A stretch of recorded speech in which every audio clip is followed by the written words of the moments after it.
مکھیوں کی یلغار سے بچنے کے لیے جیپ کا دروازہ بند ہو گیا۔ چند سیکنڈ کے لیے بیگم جی جیپ اور نہر کے درمیان بالکل تنہا نظر آئیں۔ میں دیوانہ وار آگے بڑھا۔ 15-20 قدم کا فاصلہ طے کرتے کرتے میں نے اپنی گرم موٹی چادر اپنے جسم سے اتار لی تھی۔ میں نے یہ چادر بیگم جی کے اوپر پھینکی اور ان کے بالائی جسم کو ڈھانپ دیا۔ جیپ کی گد سے بچنے کے لیے ہم نے چہروں پر منڈاسے باندھ رکھے تھے۔ میرا چہرہ تو بچا رہا مگر مکھیاں ٹھک ٹھک کی آواز کے ساتھ میرے ہاتھوں اور سینے سے ٹکرائیں۔ یہ بڑا تکلیف دہ ڈنک ہوتا ہے، تاہم اس وقت میرا سارا دھیان ہی بیگم جی کی طرف تھا۔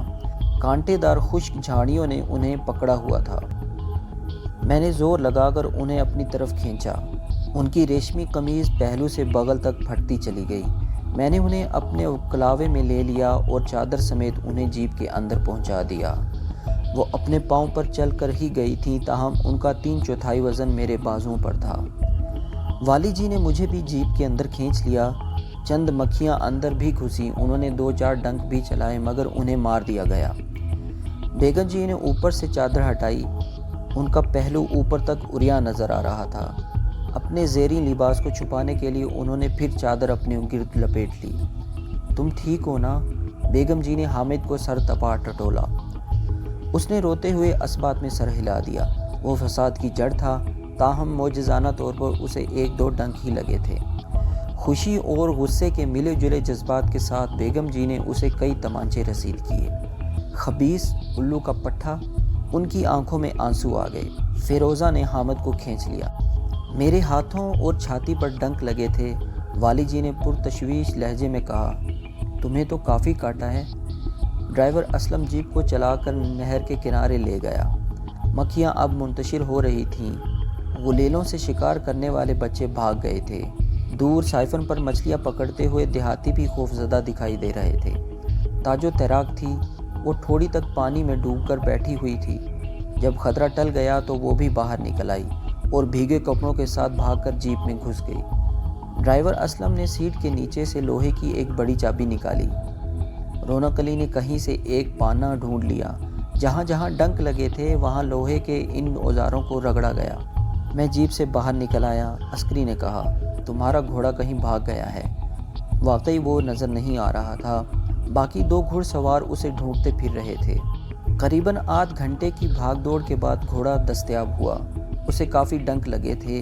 ہم نے چن چن کر یہ ڈنک نکال دیے۔ اس کی حالت مزید سفر کے قابل نہیں تھی۔ وہ مسلسل اچھل رہا تھا اور بے قراری ظاہر کر رہا تھا۔ آنکھیں سوجن سے بند ہوتی جا رہی تھیں۔ میں نے والی جی سے کہا، اگر آپ چاہتے ہیں تو میں اسے لے کر واپس چلا جاتا ہوں۔ نہیں نہیں، تم ساتھ رہو گے، والی جی نے جلدی سے کہا۔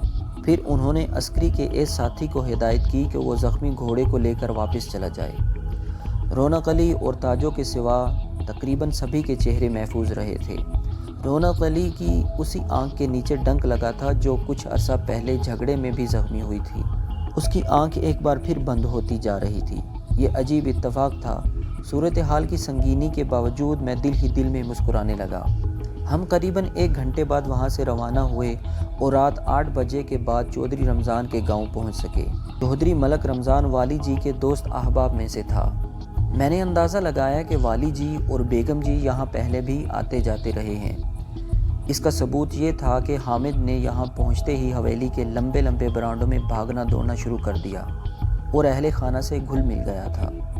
ہمیں حویلی کے رہائشی حصے کے ساتھ ہی واقع چھوٹے سے مہمان خانے میں ٹھہرایا گیا۔ جانوروں کو چارہ وغیرہ ڈال دیا گیا۔ ہمارے زخموں کی مرہم پٹی کے لیے مقامی حکیم صاحب فوراً پہنچ گئے۔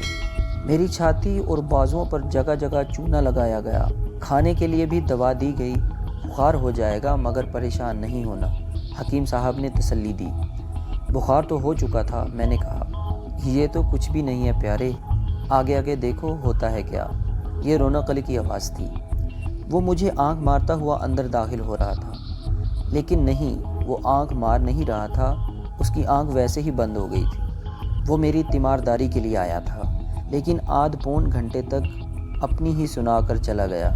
میری حوصلہ افزائی کی اس نے صرف ایک بات کی، اور وہ یہ کہ والی جی مجھ سے بہت خوش ہیں۔ رات تک مجھے خاصا تیز بخار ہو گیا۔ کچھ کھانے پینے کو دل نہیں چاہ رہا تھا۔ ملک رمضان نے کھانے میں جتنا بھی تکلف کیا تھا سب دھرے کا دھرا رہ گیا۔ رات 10 بجے کے قریب والی جی اور بیگم جی ملک رمضان کے ہمراہ میری مزاج پرسی کے لیے آئے۔ والی جی نے کہا، اگر تکلیف زیادہ ہے تو تمہیں شہر بھیجنے کا انتظام کر دیتے ہیں۔ نہیں جی، میں بالکل ٹھیک ٹھاک ہوں اور جلدی ٹھیک ہو جاؤں گا، میں نے جلدی سے کہا۔ مجھے ہرگز قبول نہیں تھا کہ میں اس خوشگوار سفر سے علیحدہ کر دیا جاؤں، اپنے گھوڑے کی طرح۔ 10-15 منٹ میرے پاس بیٹھ کر والی جی اٹھ کر چلے گئے، باقی سب بھی چلے گئے۔ میں کمرے میں اکیلا رہ گیا، اپنے سائے کو دیکھتا رہا جو لالٹین کی روشنی سے بن رہا تھا۔ والی جی کی موجودگی میں نے اپنی کراہیں روکی ہوئی تھیں، مگر ان کے جانے کے بعد پھر ہائے ہائے کرنے پر مجبور ہو گیا۔ درد کافی زیادہ تھا۔ اچانک ایک بار پھر مجھے خاموش ہو جانا پڑا۔ بیگم جی دوبارہ کمرے میں داخل ہو رہی تھیں، ان کے ساتھ حامد بھی تھا۔ اس کے ایک بازو پر بھی 2-3 جگہ چونا لگا ہوا تھا، تاہم وہ اپنی پوری مستی میں تھا۔ یہ کہتا ہے کہ میں نے بھی ماسٹر جی کا پتہ لینا ہے، بیگم جی نے حامد کی طرف اشارہ کرتے ہوئے کہا۔ وہ میرے پاس آ کر کھڑا ہو گیا۔ اس کی سمجھ میں نہیں آ رہا تھا کہ وہ کیا کہے۔ اب لو نا پتہ، بیگم جی نے اسے ٹہوکا دیا۔ وہ تھوڑی دیر شرارت سے مسکراتا رہا، پھر ایک دم کھلکھلا کر ہنسا اور واپس بھاگ گیا۔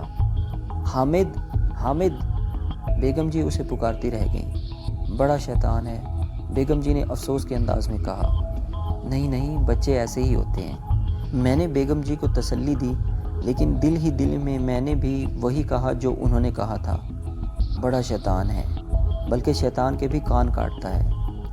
اگر کل ایک آدھ مکھی اس کی دھوتی میں بھی گھس جاتی تو تھوڑا سبق ملتا اسے۔ بیگم جی ابھی تک میرے سرہانے کھڑی تھیں۔ بخار بہت زیادہ تو نہیں؟ انہوں نے ذرا جھجکتے ہوئے پوچھا۔ اس سے پہلے کہ میں جواب دیتا، وہ ذرا سا جھکیں اور ان کا نرم گداز ہاتھ میری پیشانی پر آ گیا۔ وہ چند لہجے تھے، مگر جیسے صدیوں کی تاثیر رکھتے تھے۔ مجھے لگا کہ ان کے ہاتھ کا لمس میری روح تک اتر گیا ہے۔ پھر وہ تیزی سے باہر نکل گئیں، جیسے وہ کچھ کہنا اور سننا نہیں چاہتی تھیں۔ بس انہوں نے وقت سے چند لمحے چرائے تھے، مجھے چھوا تھا اور باہر نکل گئی تھیں۔ میں ساری رات اس واقعے کے اثر میں کھویا رہا، اس لمس کو ہزار معنی پہناتا رہا اور خود ہی رد کرتا رہا۔ مجھے ہرگز امید نہیں تھی کہ درد اور بخار سے اتنی جلدی افاقہ محسوس ہوگا۔ بہرحال اگلی صبح 10 بجے کے لگ بھگ میں سو کر اٹھا تو خود کو کافی بہتر محسوس کیا۔ اب پتہ نہیں یہ بیگم جی کے ہاتھ کے لمس کا اثر تھا یا کوئی اور وجہ تھی۔ 12 بجے کے لگ بھگ ہم اس گاؤں سے اپنی اصل منزل کی طرف روانہ ہو رہے تھے۔ حکیم صاحب نے مجھے ڈھیر سارا پانی پینے کا مشورہ دیا تھا۔ والی جی نے مٹی کی 2 چھوٹی سراہیاں صاف میٹھے پانی سے بھروائیں اور ایک محافظ کے گھوڑے پر لدوا دی۔ یہ محافظ یہیں سے ہمارے ساتھ روانہ ہو رہا تھا۔ مجھے سختی سے ہدایت کی گئی کہ میں گاہے بگاہے یہ پانی پیتا رہوں۔ والی جی اور ان کی بیگم دونوں میرا بہت خیال رکھنے لگے تھے۔ خاص طور سے کل والے واقعے کے بعد ان کی توجہ مزید بڑھ گئی تھی۔ یہ بات تو طے ہے کہ جب مالک کسی نئے ملازم کو ضرورت سے زیادہ توجہ اور اہمیت دیتے ہیں تو اس کے ارد گرد اس کا کوئی نہ کوئی حاسد بھی پیدا ہو جاتا ہے۔ میری بڑی احتیاط کے باوجود میرے بھی 1-2 حاسد پیدا ہو رہے تھے، اور ان میں سے ایک حاسد صاحب باقاعدہ ہمارے ہم سفر بھی تھے۔ ان کا ذکر بھی میں آگے چل کر کروں گا۔ میرے ساتھ جو کچھ بھی پیش آیا میں بلا کم و کاست بیان کرتا چلا جا رہا ہوں۔ مجھے نہیں معلوم ان میں سے کون سی چیز پڑھنے والوں کے لیے زیادہ دلچسپی کا باعث ہوگی اور کون سی کم۔ باہر طور لکھ وہی رہا ہوں جو کچھ پیش آیا۔ ہم رات 10 بجے کے قریب کوسپور پہنچے۔ یہاں ایک بڑے جنریٹر کے ذریعے لائٹنگ وغیرہ کا انتظام کیا گیا تھا۔ چودھری کی کوٹھی نما حویلی رنگ برنگے قمقموں سے سجی ہوئی تھی۔ گاؤں کی 2-4 گلیاں بھی روشنی سے آراستہ کی گئی تھیں۔ ڈھولک بج رہی تھی، ناچ گانے کی صدائیں دور ہی سے کانوں میں پڑنے لگیں۔ ہمارا استقبال بڑے ہی اچھے طریقے سے کیا گیا۔ والی جی اور اہل خانہ کوٹھی نما حویلی میں چلے گئے۔ ہمیں مہمان خانے میں پہنچا دیا گیا۔ یہاں طویل برآمدوں میں صاف ستھرے بستر لگے تھے۔ مٹی کی انگیٹھیاں دہک رہی تھیں اور حقے بھی اپنی بہار دکھا رہے تھے۔ پہلے ہماری تواضع حسب حال دودھ جلیبی سے کی گئی، پھر دیگی کھانا بھی آ گیا۔ رات مزے میں گزری۔ اگلے روز تک میری طبیعت بالکل فٹ ہو گئی۔ جو رہی صحیح کسر تھی وہ بیگم جی یعنی بلقیس کی دید نے پوری کر دی۔ یہاں پہنچتے ہی بیگم بلقیس کو اہم حیثیت حاصل ہو گئی تھی۔ آج شام مہندی کی رسم تھی۔ پہلے لڑکی والوں نے مہندی لے کر آنا تھا۔ لڑکی والوں کو زچ کرنے کے لیے کون کون سے گانے گائے جائیں اور انہیں کس کس طرح سے نیچا دکھانے کی کوشش کی جائے گی، یہ ساری منصوبہ بندیاں بیگم بلقیس اور ان کی ایک چھوٹی بہن فرزانہ کی ہدایت میں پروان چڑھ رہی تھیں۔ دوستو، آج تک کے لیے اتنا ہی۔ ملتے ہیں اگلی قسط میں، تب تک کے لیے اپنا خیال رکھیے۔ اللہ حافظ۔